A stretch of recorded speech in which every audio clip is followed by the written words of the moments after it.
Carol is from Xpat USA, which is a network of organizations and individuals working together to eliminate the commercial sexual exploitation of children around the world. It seeks to encourage the world community to ensure that children everywhere enjoy their fundamental rights, free from all forms of commercial sexual exploitation.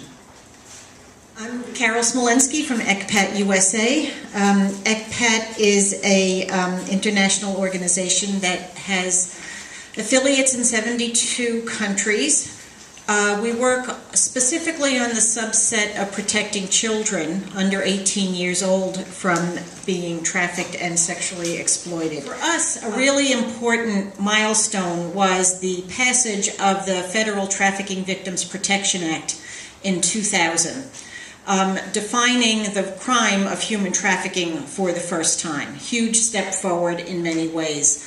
And for us, those of us who work on children, what was very important about the definition in that law is that it said exactly this, that in the definition of a severe form of trafficking, if force, fraud, or coercion moved you into exploitation, you are a victim of a severe form of trafficking, or if you are under 18 years old.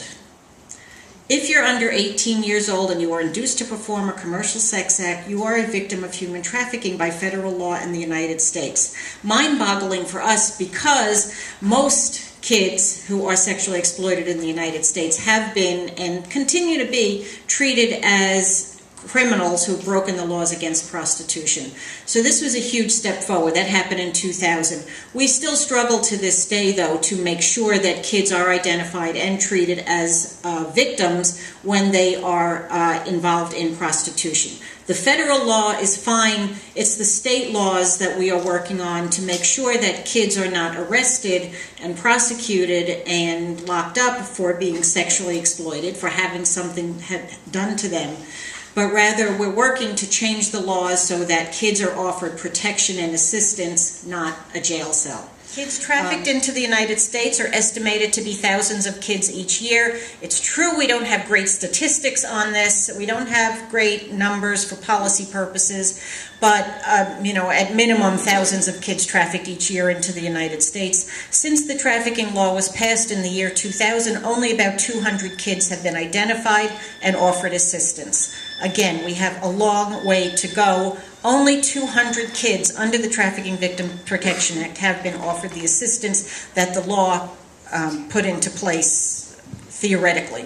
Xpat internationally has developed a code for the travel industry to ensure that the industry is not facilitating the prostitution of children, not allowing it to happen on their premises, facilitating in their airline on their tour.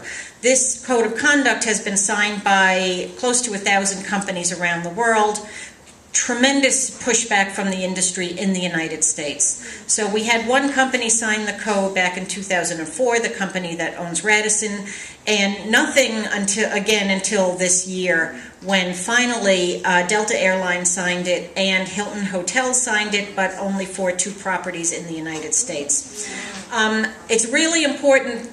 We have often focused on the need for there to be a code of conduct for people traveling to other countries, but in fact, we really need it here in the United States. And now that we have in our Google alerts the names of all the major hotel chains, every time there is the identification of a prostitution ring at a U.S. hotel, and they are very, very regular, we get in touch with the hotel and tell them that this is why they should sign our code of conduct. That hasn't actually succeeded in getting any companies to sign the code of conduct, but there's a huge problem here. My last anecdote about that is just last week, a couple of weeks ago, we interviewed a survivor of sexual exploitation.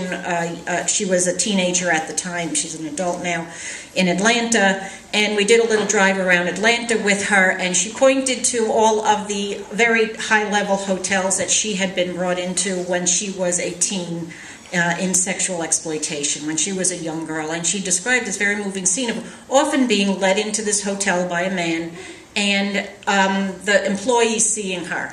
And she said sometimes you could just see that they knew this wasn't right, but she said never once did they do anything about it. They just looked away.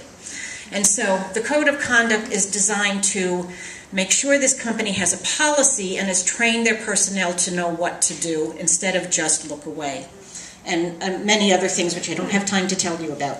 I have postcards in the back if you travel and want to ask the company that you patronize to sign the code of conduct. This helps you do it. You don't have to say it. You can just give it. And finally, some of you probably know the luggage tags that are made at the Regina Center in Thailand by the Good Shepherd Sisters Fair Trade certified facility there. They're luggage tags that indicate that you are against trafficking of children. It helps you find your luggage. It supports both ECPAT and the Regina Center, and they sell for $12 on our website. So I'm ending with my sales pitch. Thank you very much for your attention.